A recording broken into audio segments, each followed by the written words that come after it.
ചിരിച്ചേ. പല്ല് കാണിക്കാൻ ഫുൾ എടുക്കണം. ഓക്കെ സാർ ഗ്ലാസ് വെള്ളം എടുത്തു വെക്കി. താനെവിടെ പോണു? ഫുൾ എടുക്കാൻ ജവാൻ പോരെ. ഡോ പല്ല് ഫുൾ അടിക്കേണ്ടി വരുമെന്ന്. അതായിരുന്നു. തേക്കാറുണ്ടോ? ഇസ്തിരിപ്പെട്ടി കംപ്ലൈന്റാ. എന്തിനി? ഷർട്ട് തേക്കാൻ. പല്ല് തേക്കാറുണ്ടോന്ന്? ആ 2 times. ദിവസം 2 നേരം തേക്കൂ? ഇല്ല, മാസത്തിൽ 2 തവണ. വാ തുറന്നേ. Root canal.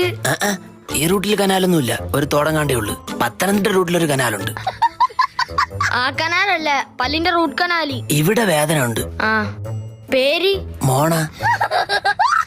എടോ തന്റെ പേര്? ശ്രീജു. സാറിന്റെ പേര്? ഇവിടെ എഴുതി വെച്ചേക്കുന്നുണ്ടില്ലേ? മണ്ടൻ. മണ്ടനല്ല, MA നന്ദൻ. സോറി. എന്താ ജോലി? റിയാക്ഷനിസ്റ്റ്. അതെന്തോന്ന്? റീച്ച് കിട്ടുന്ന കഴിവുള്ള ആൾക്കാരുടെ വീഡിയോ എടുത്ത് 4 തെറി പറഞ്ഞ് മാസമായിട്ട് വീഡിയോ ഇടും.